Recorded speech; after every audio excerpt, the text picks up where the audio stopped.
Animal Farm, Pride and Prejudice. Animal Farm, Pride and Prejudice. This is just a promo for my next book, Animal Farm. But no, not doing it today. We are doing Pride and Prejudice, Chapter 41. Let's read. It's Friday. I'm assuming most of y'all are going to be in school, so there's not going to be many people watching along with me. It's a sunny day in Louisiana. How is it in your place? If you're in the miserably cold, snowy, which is magical at Christmas time, this is what the sun looks like. We still have sunshine here.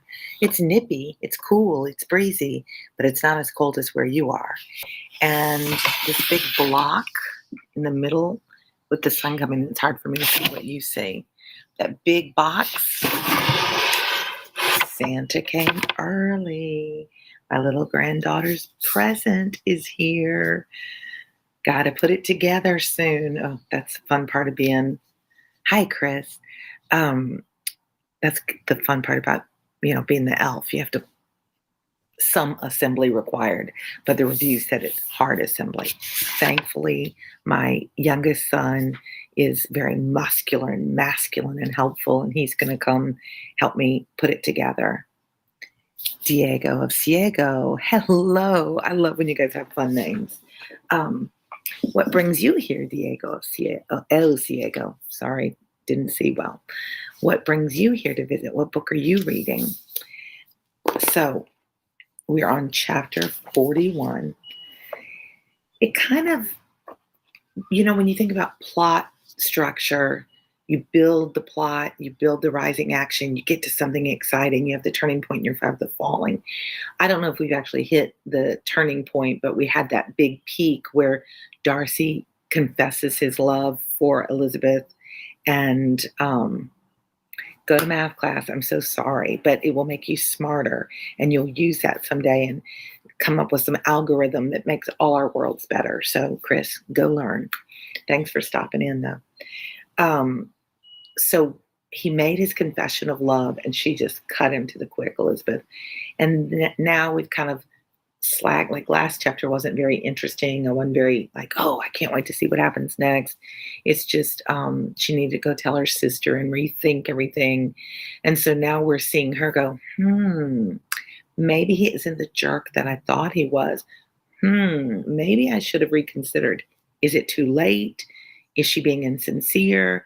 Does she just think, well, if he wasn't the jerk I thought he was, it's not that I think he's that great, but he does have money and he is a good catch, and maybe I shouldn't just pass on it. So where do you think Elizabeth is? Is she a sincere person, or is she just a gold digger? What do you think? Let's find out in chapter XLI, or 41. I have to think about Roman numerals because the L is 50, the X is before it, so it's 50 minus 10, which is 40.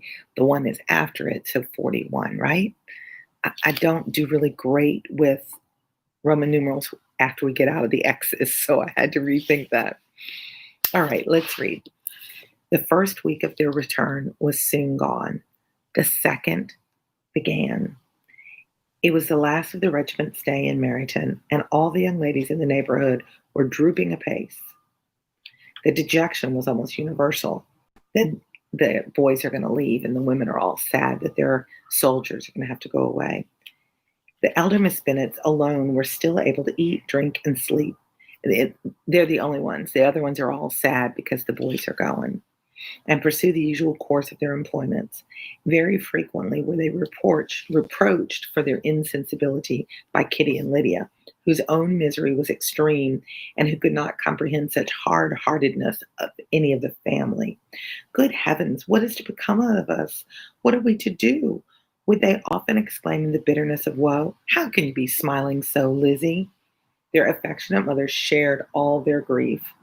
She remembered what she had herself endured on a similar occasion 25 years ago.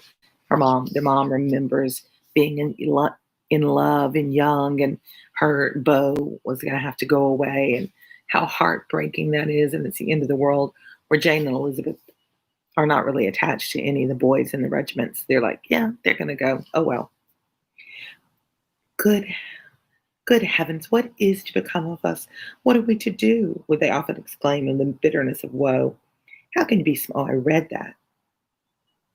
She remembered 25 years ago. I am sure, said she, I cried for 2 days together when Colonel Miller's regiment went away. I thought I should have broke my heart. I am sure I will break mine, said Lydia. I have to. Babs, too. I'm going to release that because I don't find it offensive, but apparently YouTube was filtering it. So if anyone's offended by that expression, get over it. It's just, what up, bitch? Babs, I'm just enjoying the sunshine, getting my vitamin D, getting a little read. Glad you're here to visit.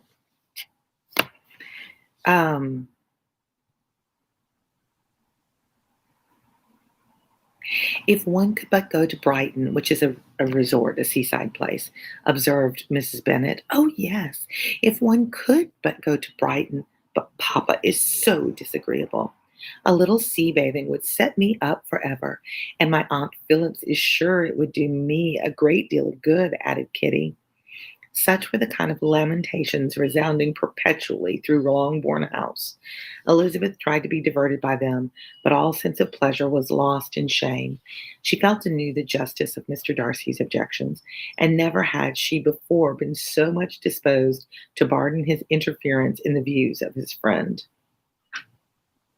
By the gloom of Lydia's prospect, But the gloom of Lydia's prospect was shortly cleared away, for she received an invitation from Mrs. Forster, the wife of the colonel of the regiment, to accompany her to Brighton. Oh, she's got luck now, Lydia.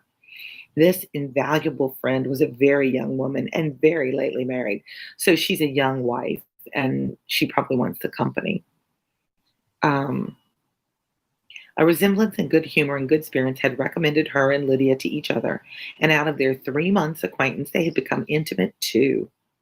The rapture of Lydia on this occasion, her adoration of Mrs. Foster, the delight of Mrs. Bennet, and the mortification of Kitty are scarcely to be described. Kitty's mortified because she didn't get invited.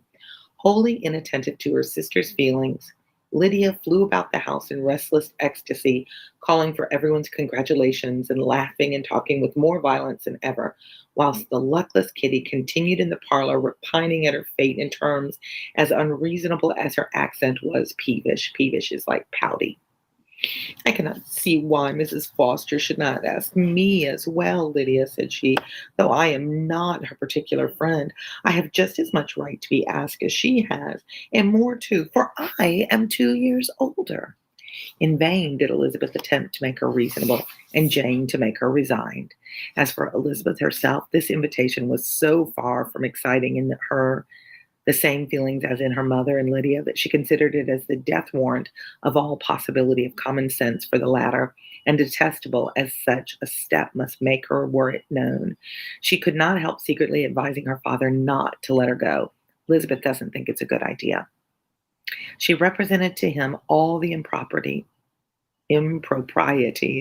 of Lydia's general behavior, the little advantage she could derive from the friendship of such a woman as Mrs. Forster, and the probability of her being yet more imprudent with such a companion at Brighton, where the temptations must be greater than at home. There's going to be a lot more men there. He heard her attentively and then said, Lydia will never be easy till she has exposed herself in some public place or other. Not exposed like we're talking about, but had the experience. And we can never expect her to do it with so little expense or inconvenience to her family as under the present circumstances.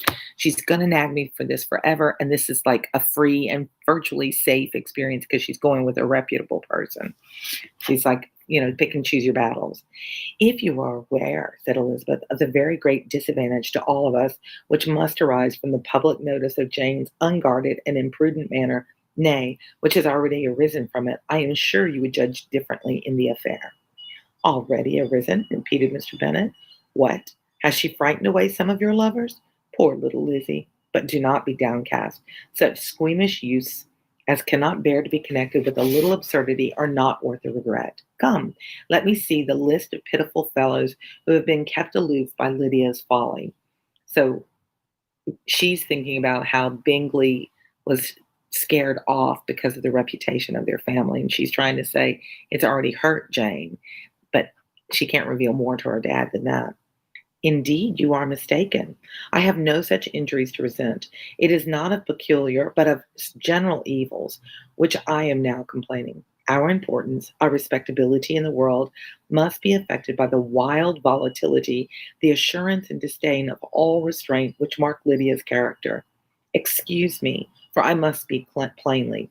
If you, my dear father, will not take the trouble of checking her exuberant spirits and of teaching her that her present pursuits are not to be the business of her life. Well, this is a long chapter. She will soon be beyond the reach of amendment. Dad, you need to rein her in. She's out of control, and if you don't do something about it, we're going to have huge regrets. She will soon be beyond the reach of amendment fixing it. Her character will be fixed, and she will, at 16, be the most determined flirt that ever made herself and her family ridiculous. A flirt, too, in the worst and meanest degree of flirtation, without any attraction beyond youth and a tolerable person, and from the ignorance and the emptiness of her mind, wholly unable to ward off any portion of that universal contempt with her rage for admiration will excite. In this danger, Kitty is also comprehended. She will follow wherever Lydia leads. Vain, ignorant, idle, and absolutely uncontrolled. Oh, my dear father, can you suppose it possible that they will not be censured and despised whenever they are known, and that their sisters will not be often involved in the disgrace? We're trying to be upright women, Jane and I, and they're misbehaving, kind of slutty behavior. It's not, I mean, they're just flirting, but if you flirt carelessly without the real intent of seriously finding a husband, then you're considered a trashy girl. And they're like, that's going to ruin all our reputations. So no good guy is going to marry us. Is it like that now? I think in middle school, I saw that a lot, that girls would want to flirt with the boys because that made them feel popular. But if they weren't hay-furied, if they weren't careful to the level, to the extent that they flirted, they got a bad name. And then when they got into high school, they had a reputation that they had to carry with them and they couldn't undo. Like maybe they sent pictures on Snapchat that got around to everybody. I mean, I would see this happen in these young girls, very, very young. They were kind of the outcast or made fun of or considered badly. So it's not that different. We could say, oh, that's crazy. They're not doing anything. It's not that different now, is it? Those things can still happen. Now, it's more middle school than it is these 16 and 17-year-olds. And remember, Jane and Elizabeth are all the way up to 23. Mr. Bennet saw that her whole heart was in the subject, and affectionately taking her hand, and said in reply, do not make yourself uneasy, my love. Wherever you and Jane are known, you must be respected and valued, and you will not appear to less advantage for having a couple of, or I may say 3, very silly sisters. We shall have no place at Longbourn if Lydia does not go to Brighton. No peace. Let her go. Colonel Forster is a sensible man and will keep her out of any real mischief, and she is luckily too poor to be an object of prey to anybody. I don't have to worry about the men, trying to marry her for her money because she doesn't have any money. At Brighton, she will be of less importance, even as a common flirt, than she has been here. The officers will find better women worth their notice. The father's so practical. Let us hope, therefore, that her being there may teach her her own insignificance. He's hoping it'll humble her a little bit. At any rate, she cannot grow many degrees worse without authorizing us to lock her up for the rest of her life. With this answer, Elizabeth was forced to be content, but her own opinion continued the same, and she left him disappointed and sorry. It was not in her nature, however, to increase her vexations by dwelling on them. She wasn't the kind of person who, just like her mother, just kept thinking and worrying and making it worse and worse for herself. She just moved on. She accepted it and moved on. With this answer, Elizabeth was forced to be content, but her own opinion continued the same. I already read that. She was confident of having performed her duty and to fret over unavoidable evils and augment them by anxiety was no part of her disposition, wasn't her character. Had Lydia and her mother known the substance of her conference with her father, their indignation would hardly have found expression in their united volubility. In Lydia's imagination, a visit to Brighton comprised every possibility of earthly happiness. She saw with the creative eye of fancy the streets of that gay bathing place covered with officers. She saw herself the object of attention to tens and to scores of them at present unknown. She saw all the glories of the camp, its tents stretched forth in beauteous uniformity of lines, crowded with the young and the gay, and dazzling with scarlet. And to complete the view, she saw herself beneath a tent, tenderly flirting with at least 6 officers at once. She wants to be the object of affection. Had she known that her sister sought to tear her from such prospects and such realities as these, what would have been her sensation? They could have been understood only by her mother, who might have felt nearly the same. Lydia's going to Brighton was all that consoled her for the melancholy conviction of her husband's never intending to go there himself. Elizabeth was now to see Mr. Wickham for the last time. Having been frequently in company with him since her return, agitation was pretty well over, the agitations of former partiality entirely so. She had even learnt to detect in the very gentleness which had first delighted her, and an affectation is where you put on, you pretend. Affectation and a sameness to disgust and weary. In his present behavior to herself, moreover, she had a fresh source of displeasure, for the inclination he soon testified of renewing those attentions which had marked the early part of their acquaintance could only serve, after what had since passed, to provoke her. She lost all concern for him in finding herself thus selected as the object of such idle and frivolous gallantry, and while she steadily repressed it, could not but feel the reproof contained,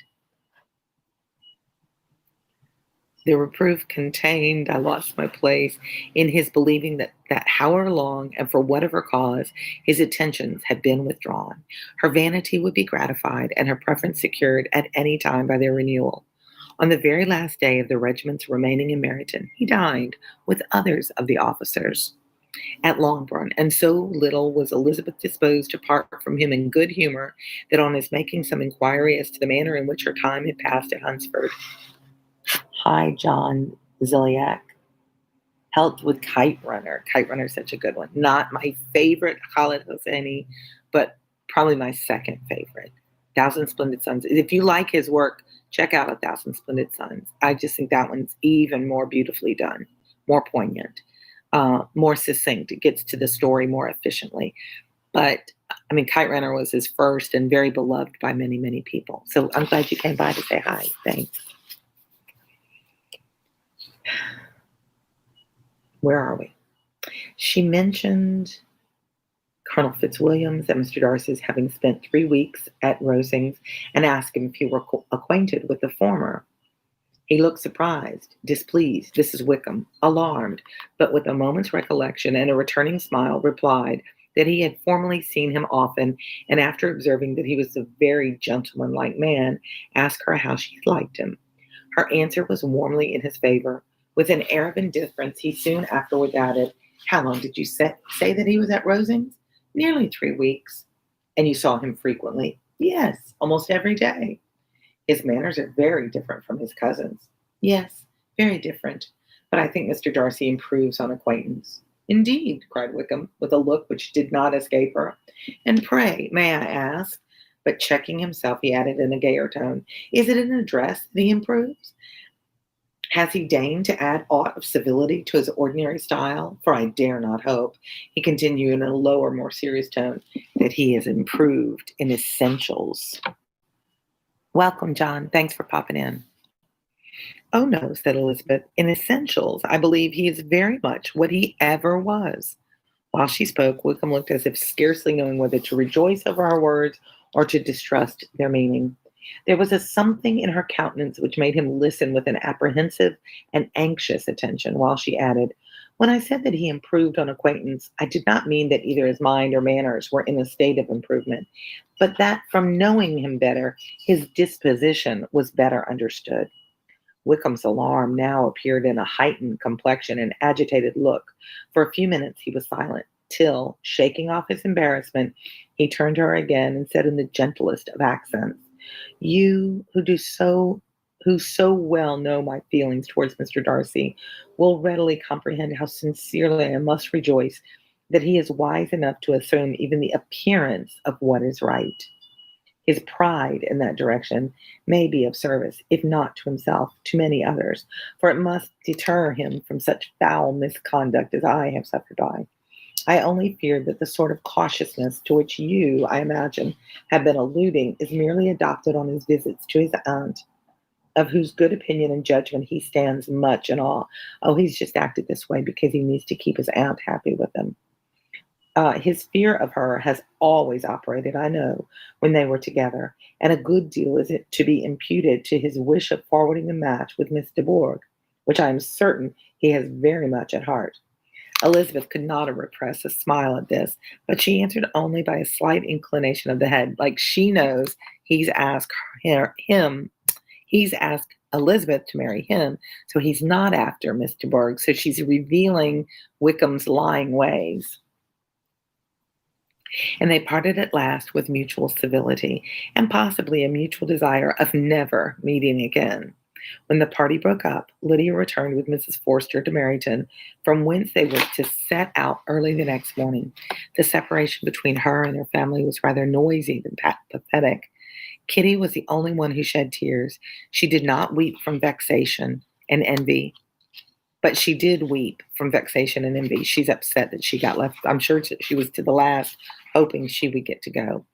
Mrs. Bennet was diffuse in her good wishes for the felicity, the happiness of her daughter, and impressive in her injunctions that she would not miss the opportunity of enjoying herself as much as possible. Advice which there was every reason to believe would be attended to, and in the clamorous happiness of Lydia herself in bidding farewell, the more gentle adieus of her sisters were uttered without being heard. She's caught up, "Oh, goodbye, I'll see you guys," and they're like, "Okay, see ya, bye." She's all caught up in it. 22 minutes. Let's see. I checked out 42. It's fairly short. So since we don't have a lot of discussion going on or a lot of viewers, I'll use this time to keep reading. And since the sun is so beautiful and the day is feeling so nice. Had Elizabeth's opinion been all drawn from her own family, she could not, this is 42 on page 222. I don't know why I turn it. You guys can't see it unless I come really close. Notice I did not annotate this book because I'm just reading to you. But if I pulled books that I taught from, they would be very well annotated. So if you're reading for pleasure, I don't see a need to annotate. But if you're reading for school, I really recommend that you annotate. Just keep that pen by you as you read through the book. Why? I had my niece tell me she hated annotating because it interrupted the flow of the story. But when you go back to do those essays and do that research paper, whatever assignment, if you have a project, you've got things marked that help you find your place in the book, help you find characterization, help you find conflict or plot or foreshadowing, that sort of thing, that makes it easier. Otherwise, you're like, where was it in the book that they did blah, blah, blah? And this way you can flip through and get ideas. So don't be a slave to underlining everything, but circle characterization, or if you think there's some foreshadowing going on, or if you think there's a plot twist or alliteration or allusion, some of the literary devices your teacher is looking for, or some really good quotes that go to theme that support those points, use the time to annotate. So if you don't have a pen right now, run and get one and come back, chapter 42, page 222, and we'll keep reading.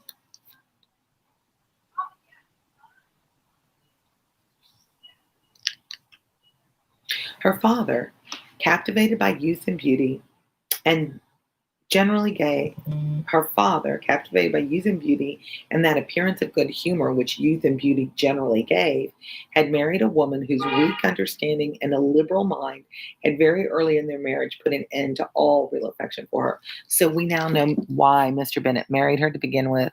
When she was young, she was full of energy, vivacious and flirty, cute. but that fades really quickly. She didn't have a lot of depth to her. She didn't have a lot of intellect to her. So shame on Mr. Bennett. Shame on Mrs. Bennett. He kind of got what he got for being superficial. And they have a committed but unhappy marriage. They're not connected, but he finds a lot of happiness within his daughter. Respect, esteem, and confidence had vanished forever, and all his views of domestic happiness were overthrown. But Mr. Bennet was not of a disposition to seek comfort for the disappointment which his own imprudence had brought on, any of those pleasures which too often console the unfortunate for their folly or their vice. He didn't cheat. He was faithful. He was fond of the country and of books, and from these tastes had arisen his principal enjoyments. To his wife he was very little otherwise indebted than as her ignorance and folly had contributed to his amusement. She's kind of entertaining to him. This is not the sort of happiness which a man would in general wish to owe to his wife, but where other powers of entertainment were wanting, the true philosopher will derive benefit from such as are given. Naomi, thank you for reading there, and then there were none. I had to think what ATTW is. It's getting me through it and helping me make sense of stuff. So I'm glad to hear that. I'm really glad. That book, whenever I taught it, I was like, I always forgot who the murderer was. It never stuck with me. There's just so much character. I mean, there's so many details in that book, and you can really get lost in it. So I'm glad you find it helpful. What do you think about Mr. Bennet? I mean, obviously, he didn't hate her. They had 5 children together, so he found some way to tolerate her, right? Elizabeth, however, had never been blind to the impropriety of her father's behavior as a husband. She had always seen it with pain, but respecting his abilities and grateful for his affectionate treatment of herself, she endeavored, so we've got a dysfunctional family. She endeavored to forget what she could not overlook and to banish from her thoughts the continual breach of conjugal, that's marital, obligation and decorum, which, in exposing his wife to the contempt of her own children, was so highly reprehensible. Maybe this is why she's so picky about getting married. She's seen the unhappiness in her own family. Hey, Fareed. Fareed's question, for those of you that don't know how to get the words to pop up, he remembers me saying, I read this in my youth, and why am I reading it again? Well, my goal on this channel is to get the most predominantly read books onto the channel so that high schoolers can find what teachers are having. So this is still a very widely read book in high school. Second of all, Sid, you know him from Discord. Sid had challenged me for October was called Victober. So like Victorian literature, and you were supposed to read it in October. Well, it's taken me November and December to get through the book. That's very unfortunate to me, which I think, how do you guys get through these books in a week or 2 weeks or 6 weeks or a quarter, whatever the teachers give you, depending on what class you're in?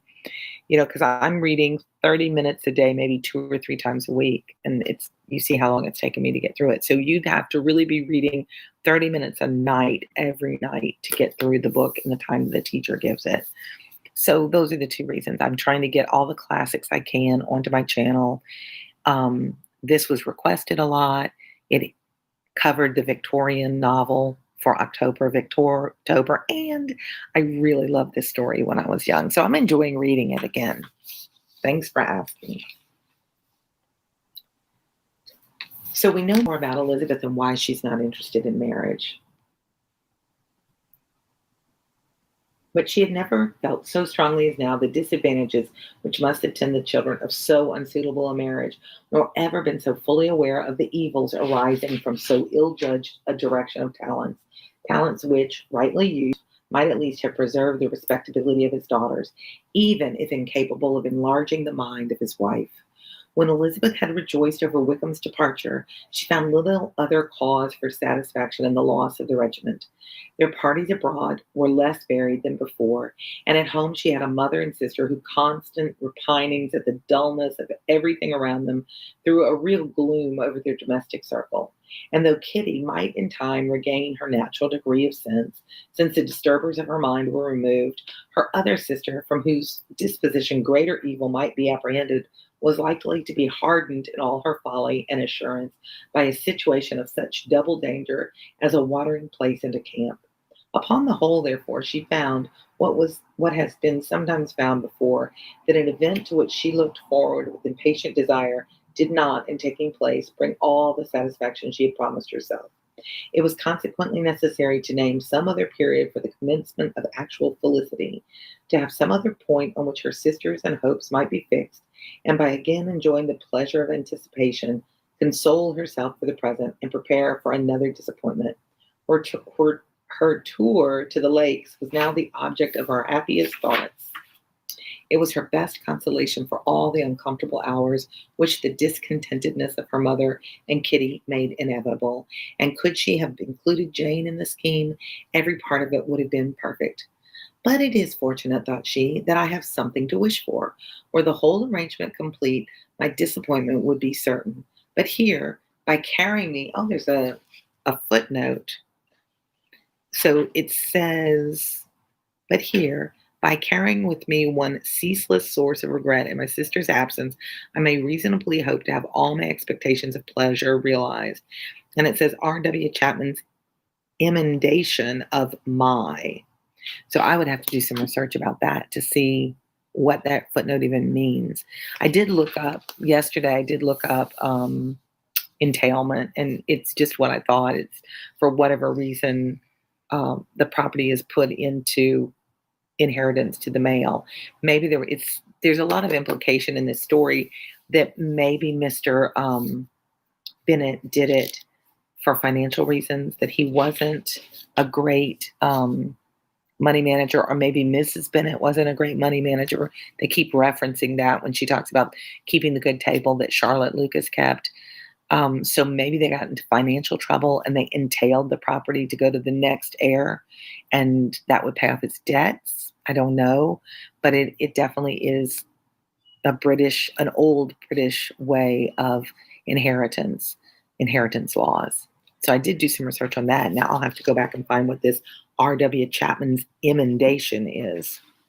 Probably not important, but when you're reading, you can stop and notice those things. I may reasonably hope to have all my expectations of pleasure realized. A scheme of which every part promises delight can never be successful, and the general disappointment is only warded off by the defense of some little peculiar vexation. When Lydia went away, she promised to write very often and very minutely to her mother and Kitty, but her letters were always long expected and always very short. Those to her mother contained little else than that they were just returned from the library where such and such officers had attended them, and where she had seen such beautiful ornaments as made her quite wild, that she had a new gown or a new parasol with the umbrella for the sun, which she would have described more fully, but was obliged to leave off in a violent hurry, as Mrs. Forster called her, and they were going to the camp. And from her correspondence with her sister, there was still less to be learnt, for her letters to Kitty, though rather longer, were much too full of lines under the words to be made public. After the first fortnight or 3 weeks of her absence, health, good humor, and cheerfulness began to reappear at Longbourn. Everything wore a happier aspect. The families who had been in town in the winter came back again, and the summer finery and summer engagements arose. Mrs. Bennet was restored to her usual querulous serenity, and by the middle of June, Kitty was so much recovered as to be able to enter Meryton without tears. Lama Teleb, I'm so glad that I found your channel. Good. You couldn't have read 1,000 Splendid Suns without watching your videos. You helped me a lot. I'm so glad, Lama. Were you reading it for school or just fun? I'm always curious to what brings people to the YouTube channel.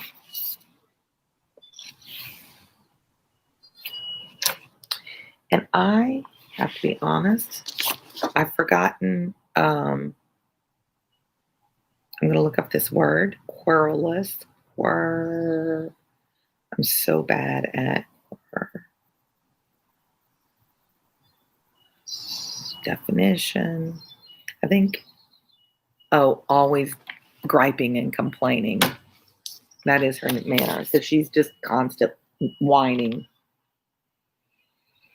She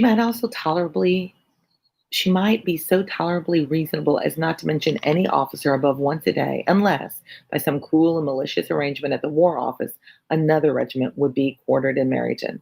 The time fixed for the beginning of their northern tour was now fast approaching, and a fortnight only was wanting of it, when a letter arrived from Mrs. Gardiner, which at once delayed its commencement and curtailed its extent. Mr. Gardiner would be prevented by business from setting out till a fortnight later in July, and must be in London again within a month. And as that left too short a period for them to go so far and see so much as they had proposed, or at least to see it with the leisure and comfort they had built on, they were obliged to give up the lakes and substitute a shorter tour, and according to the present plan were to go no farther northward than Derbyshire. In that county, there was enough to be seen to occupy the chief of their 3 weeks, and to Mrs. Gardiner it had a peculiarly strong attraction. The town where she had formerly passed some years of her life, and where they were now to spend a few days, she was probably as great an object of her curiosity as all the celebrated beauties of Matlock, Chatsworth, Dovetail, or the Peak. Elizabeth was excessively disappointed. She had set her heart on seeing the lakes, and still thought there might have been time enough, but it was her business to be satisfied, and certainly her temper to be happy, and all was soon right again. For university, good. Well, I do have Kite Runner on my channel too. Are you reading it for a literature class, an English language class, or a world, like what university? Do you mind telling me? For fun, because I fell in love with I like Kite Runner. I didn't love it. Like, I loved the characters in 1,000. You watched 1,000, yeah. I loved Mariam and Layla. I just loved their characters. Maybe because I'm female. I just thought they were amazing. I loved their relationship. I loved their grit and their tenacity. I hated the ending, and I loved the ending. It was realistic. It was tragic, but it was beautiful. Really rich story. Kite Runner is a little heavier. It's much more male. It examines a lot of gender fluidity that you may or may not be comfortable with. It examines just the beauty of relationships between people. World literature class, yeah. Really, I love that Khaled Hosseini was raised in the United States, but he is Afghan, and became a doctor. And I love his outlook on his own culture, and his eye, his lens, how he looked at it. And that carries through everything he writes. He's got a third book that I've read, And the Mountains Roared, or The Mountain Echoed. I think it's Echoed. That was my least favorite, yet I'm curious about it. I have a lot of theories. I would love to talk about that one in our discussion in Discord, but I don't think very many people have read that book. So maybe anybody that's interested to come to Discord and talk about Khaled Hosseini in particular, I would enjoy that. Let's see where I left off. Ooh, I'm at 38 minutes. Sorry about that. With the mention of Derbyshire, there were many ideas connected. It was impossible for her to see the word without thinking of Pemberley or its owner. But surely, said she, I may enter his county with impunity and rob it of a few petrified spars without his perceiving me. The period of expectation was now doubled. 4 weeks were to pass away before her uncle and aunt's arrival, but they did pass away, and Mr. and Mrs. Gardiner, with their 4 children, did at length appear at Longbourn. The children, 2 girls of 6 and 8 years old, and 2 younger boys, were to be left under the particular care of their cousin Jane, who was the general favorite, and whose steady sense and sweetness of temper exactly adapted for her for attending to them in every way, teaching them, playing with them, and loving them. Jane is such a caring, good person. Lebanon. Assalamu alaikum.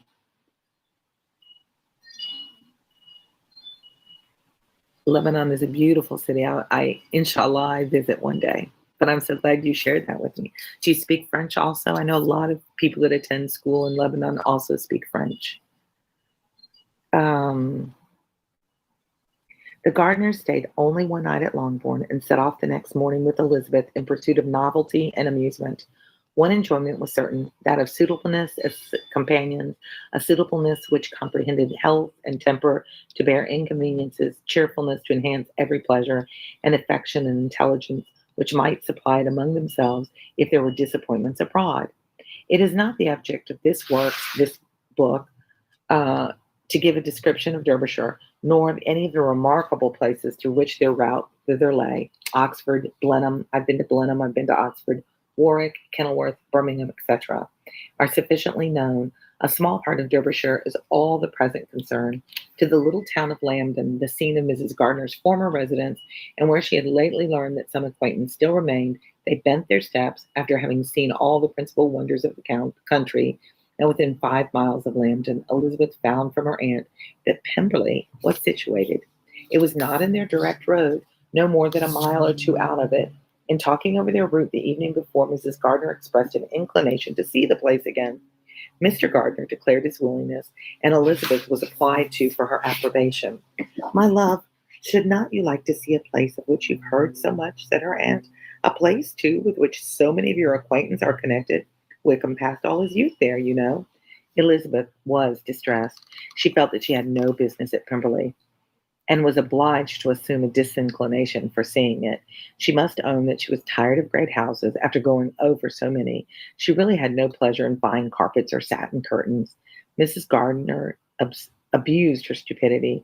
"If it were merely a fine house, richly furnished," said she, "I should not care about it myself. But the grounds are delightful. They have some of the finest woods in the country." Elizabeth said, so they're sightseeing. Elizabeth said no more, but her mind could not acquiesce. The possibility of meeting Mr. Darcy while viewing the place instantly occurred. It would be dreadful. If I ever do visit Jordan, I'd be happy to meet you. Wouldn't that be fun? I would love to get to meet some of you all, like when I'm out and about. I think that would just be a great full circle that we've met here and shared an interest in literature and language, and then get to meet in faraway places for me and home for you. I think that would be an exciting thing. So she would be horrified if she met him. She blushed at the very idea and thought it would be better to speak openly to her aunt than to run such a risk. But against this, there were objections, and she finally resolved that it could be the last resource if her private inquiries as to the absence of the family were unfavorably answered. Hopefully he wouldn't be there, she's thinking. Accordingly, when she retired at night, she asked the chambermaid whether Pemberley were not a very fine place, what was the name of its proprietor, and with no little alarm, whether the family were down for the summer. A most welcome negative followed the question, and her alarms being now removed, she was at leisure to feel a great deal of curiosity to see the house herself. And when the subject was revived the next morning, and she was again applied to, could readily answer, and with a proper air of indifference, that she had not really any dislike to the scheme. To Pemberley, therefore, they were to go. Well, there we are. We're getting through how many chapters? Totally, I think we're getting close to the end. That is 61. Yeah, 61 chapters, and I'm on 43. So we're going to get there. If you haven't subscribed, my little face is down in the corner. Punch me in the face, and it takes you to subscribe. And once you've subscribed, go ahead and ring the bell and get involved in the community. Click on the community. I've got tons and tons of surveys and polls that I put up. I like to hear about you guys and get your opinions of things. It's got all the playlists. So if you're looking for a particular book, or check out the short stories, oftentimes you'll find short stories that you're reading in school, and they help you there. So, Farid, I like that you say hello. She might not be there anymore, though. So keep reading with me. Keep reading what you like to read. stay strong in school. We're hearing that vaccinations are coming at the end of this month, and most of us should be vaccinated if we choose by next spring. And maybe life will get back to some normalcy in school, because you can go back to complaining about being at school and the worst. So you guys, Lama, come join us over at Discord because we chat over there. If you look back at the last, I think some of the last comments of others of these chapters, we've got the links to Discord. Sometimes they're embedded in here. I'll try and remember to put it in, but it takes like a full day to process the live feeds. So I hope you guys do really well. This was a 45-minute read. Sorry, very long. Angelina, I just found your channel. I've been watching for you a few days. I'm so happy you're live. I really want to. Well, thank you, Angelina. Thank you. What are you reading along with me? Lama, I'm assuming you speak Arabic. Isn't that fun? We've picked up more and more international students. So I love that I can maybe practice my Arabic with y'all. أنا تحكي شوية عربي with a terrible accent. You always hear it. Angelina, and then there were none. Super. I'm so glad you had time to pop in and say hi. I hope you guys continue to do great. If you are getting this beautiful weather, get outside and get some sun on your skin. It's so good for you. Be safe, wash your hands, wear your masks, take care of your family, be kind to each other, and I will read to you next time. See ya.